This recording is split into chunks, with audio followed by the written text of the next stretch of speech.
fomba famokarana iray mifototra amin'ny fanajana ny rafitra ara-boajanahary ka tsy ampiasaina akora simika manomboka any amin'ny anam-pamokarana ka hatrany amin'ny famarotana azy ny famokarana ara-pomba biolojika. Memahazo vahana eo amin'izao tontolo izao ity famokarana ity satria mahatratra 12 isanjato ny tahan'ny fiakaran'ny filanin-tsena iraisam-pirenena tato anatin'ny 20 taona taty aoriana. Aty aoriana tombanana ho zato lavitrisa dolara ny vola miditra amin'ny tsenan'ny lalam-piarina ity maneran-tany.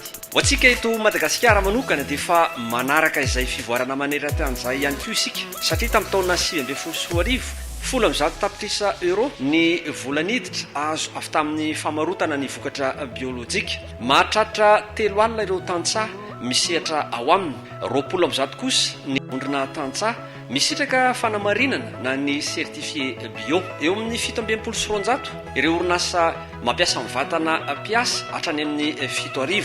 Na eo azy zany dia mbola betsaka ny lesoka sy ny ezaka tokony atao ka izay indrindra no nametrahan'ny ministeran'ny fambolena ny fiompiana ary ny jono izay notarian'ny tompon'andraikitra voalohany Andriamatoa Ranarivelo Lucien ny volavolan-dalàna mahakasika ny fomba famokarana ara-biolojika eto amintsika teny anivon'ny anteny mera-pirenena teny Ivato ny talata 12 Mei 2020 lany maro anisa tonga ny vory ity volavolan-dalàna ity. Sorana be dehibe aloha ny solombavambahoaka tamin'ny andaniny an'iny lalàna iny izay tena dingana ray lehibe goavana be mihitsy ho an'ny famokarana eto Madagasikara satria ny fantatritsika fa Madagasikara manana ny tombon-dahy manokana amin'ny hoe biodiversité eto amintsika sy tsika mbola tsy mampiasa be hatramin'izao an'izany hoe anam-pamokarana simika sy ireo le famokarana simika ireo dia tsara zany amin'izao fotoana izao rehefa misy an'iny lalàna iny satria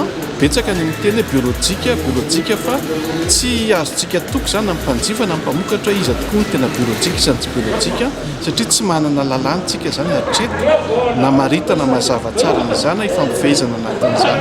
Misy izy ankehitriny dia antenaina zany fa tena iroborobo hatrany iroborobo be amin'izay zany ny famokarana biolojika ifampitokisa amin'ny mpamokatra mpanjifa ary na ny mpiara-miombona andoka amintsika ny velany azy dia atoky ny vokatra vita Madagasikara satria dia voafetanteraka anaty lalàna zany izy manomboka eto. Ireo faritra mamokatra ara-biolojika dia nitombo avy roa eny nandritra ny taona 13 hatramin'ny 14 ankehitriny dia efa mahatratra 404 hektara ny faritra voamarina ho biolojika na ilay zone certifié bio eto amintsika.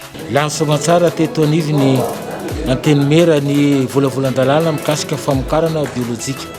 Efa retsika io vokatra biolojika dia anisany ilaina maneran-tany itsika eto Madagasikara ny 20 mahery isanjaton'ny mponina dia tatsapamokatra amin'izao fotoana izao dia misokatra ho antsika ny tsena iraisam-pirenena ahafahantsika mampitoboka ny vokatra antsika eo anivony izao tontolo izao. Ny eto Madagasikara efa fomba antsika hatramin'izay ny famokarana biolojika. Amin'izao ny fandrafetana azy lalàna dia manome vahana antsika amin'izay fomba efa nataontsika izay. Ary koa izay ny saorana ny inisiativy ny ministera fitondram-panjakana manontolo hoe aroso ho atao lalàna velona iainana ny famokarana ara-biolojika. Hatreto ity lalam-piarina biolojika ity dia mitodika amin'ny fanondranana any amin'ny tsena any ivelany satria tena avo ny ambony ampanga izay aterany. Anisan'ny vokatra ahondrantsika ireo voankazo toy ny letsia, mananasy, ny garana, eo ihany koa ny vokatra manome hanitra ary ny loha menaka.